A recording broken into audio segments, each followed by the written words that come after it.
नमस्कार, Amar Ujala the bonus में आपका बहुत बहुत स्वागत है। मैं हूं आपका साथी हर्ष वर्मा। कभी विदेशी जमीन पर खड़ा होने का सपना देखने वाले भारतीय स्टार्टअप्स अब दोबारा अपनी मिट्टी में लौटने को तैयार हैं। कभी सिलिकॉन वैली का मोह या फिर कहें कि ग्लोबल निवेश के लिए विदेश भाग रहे स्टार्टअप्स अब घर वापसी कर रहे हैं, लेकिन क्यों कर रहे हैं? और साथ ही जबकि इसके लिए उनको भारी भरकम टैक्स भी चुकाना पड़ रहा है। सोचिए, पिछले कुछ वक्त में ऐसा क्या बदला कि जो स्टार्टअप्स की नई पीढ़ी है वो भारत में आने के लिए रिवर्स फ्लिपिंग का भी सहारा ले रही है। सालों तक भारतीय स्टार्टअप्स ने निवेश और वैश्विक फंडिंग तक आसान पहुंच के लिए अमेरिका, सिंगापुर, कैमरून, आइसलैंड जैसे देशों में अपनी कंपनियों को रजिस्टर कराया। लेकिन अब एक नई लहर भारत के स्टार्टअप्स इकोसिस्टम को बदल रही है। इसे रिवर्स फ्लिपिंग कहा जा रहा है, जिसमें वो कंपनियां जो पहले विदेशों में लीगल हेडक्वार्टर स्थापित कर चुकी थी अब भारत लौट रही है। अगर आप लिस्ट पर गौर करें तो इसमें फोन पे, ज़ेप्टो, ग्रो जैसे स्टार्टअप सिंगापुर और अमेरिका जैसे देशों से भारत में वापसी कर रहे हैं। वहीं राज़ोपे, उड़ान, पाइन लैब्स और मीशो जैसे दिग्गज नाम भी रिवर्स फ्लिपिंग की प्रक्रिया में शामिल हो रहे हैं। इंडस्ट्री और मीडिया में चल रही रिपोर्ट्स के मुताबिक फिलहाल 70 से ज्यादा स्टार्टअप्स रिवर्स फ्लिपिंग की प्रक्रिया में हैं, जिनमें से करीब करीब आप समझिए कि 20 बड़े खिलाड़ी हैं।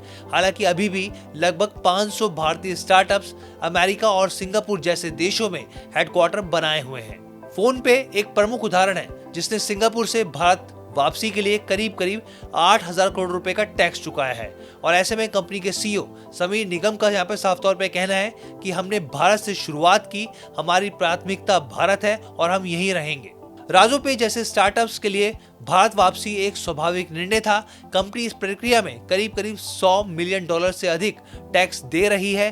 कंपनी के सीईओ हर्षिल माथुर यहाँ पर मानते हैं कि ये निवेश सही है। भारत में पब्लिक होने की प्रक्रिया अब बहुत आसान हो गई है और राज़ोपे जैसी कंपनियों के लिए जो भारतीय बाजार की गहराई को समझती हैं और यहाँ की जरूरतों को पूरा करती हैं, ये सही रास्ता है उनके लिए। अब यह सवाल उठता है कि आखिर इन स्टार्टअप्स कंपनियों का हृदय परिवर्तन हुआ तो हुआ कैसे? इसके पीछे की बड़ी वजह क्या है? क्योंकि अगर आप देखें तो ये बदलाव आसान नहीं है। कंपनियों को कई कानूनी और रेगुलेटरी अप्रूवल लेने होते हैं और साथ ही भारी टैक्स भी चुकाना पड़ता है।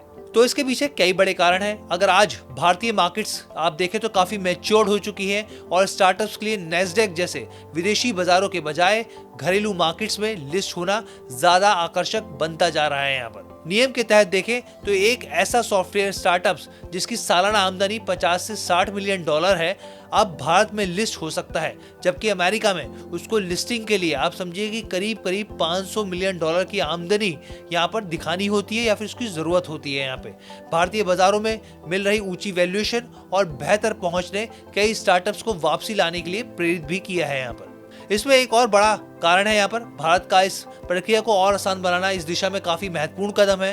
पहले विदेशी कंपनियों को भारतीय यूनिट में मर्ज करने के लिए एनसीएलटी की मंजूरी लेनी पड़ती थी, काफी जरूरी होती थी, जो एक लंबी प्रक्रिया होती थी। लेकिन अब नियमों में बदलाव हुआ है और अगर आप देखें तो अब सिर्फ सरकार और आरबीआई की मंजूरी से ही ये ट्रांजिशन संभव हो पाता है। यहाँ पर भारतीय टेक स्टार्टअप्स में आई तेजी ने ये मिथक भी तोड़ दिया है कि सिर्फ नैस्डैक पर लिस्टिंग से ही ऊंची वैल्यूएशन मिलती है।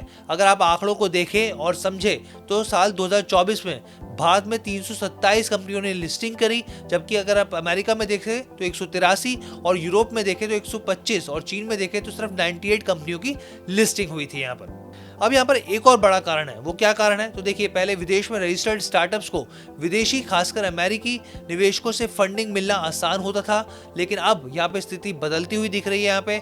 और एक्सपर्ट्स का साफ तौर पे कहना है कि जो घरेलू वेंचर कैपिटल फंड्स हैं और साथ ही फैमिली ऑफिसेज हैं, वो लगातार इस भागीदारी में भारत के लिए लगातार उनकी भागीदारी बढ़ती चली जा रही है और इससे परिदृश्य बदल रहा है। और सिर्फ आईपीओ के लिए नहीं, बल्कि तमाम जो स्टार्टअप्स रिवर्स फ्लिपिंग पर विचार कर रहे हैं, खासकर जो रेगुलेटेड सेक्टर से जुड़े हुए हैं, वो भी काफी फायदा इस बिजनेस के तहत जुड़ते हुए उठा रहे हैं। यानी कि आईपीओ की बेहतर संभावनाएं, आसान कंप्लायंस और भारत की तेजी से बढ़ती अर्थव्यवस्था के चलते कई स्टार्टअप्स इस तरह के जोखिम उठाने के लिए तैयार हैं। गोल्डमैन सैक्स इंडिया के फाइनेंसिंग ग्रुप के प्रमुख सुनील खेतान यहाँ पे साफ तौर पे कहते हैं और मानते हैं कि ये रुझान 2025 में और तेज होगा, जिससे भारत एंटरप्रेन्योरशिप एक्टिविटी में एक प्रमुख केंद्र बनता हुआ दिखेगा और साथ ही कैपिटल मार्केट्स तक पहुंच उसकी बढ़ेगी और अधिक से अधिक यहाँ पर मार्केट शेयर बढ़ता हुआ दिखेगा। जैसे जैसे रेगुलेटरी सुधार जारी रहेंगे और घरेलू निवेशक जो है इकोसिस्टम मजबूत होता जाएगा।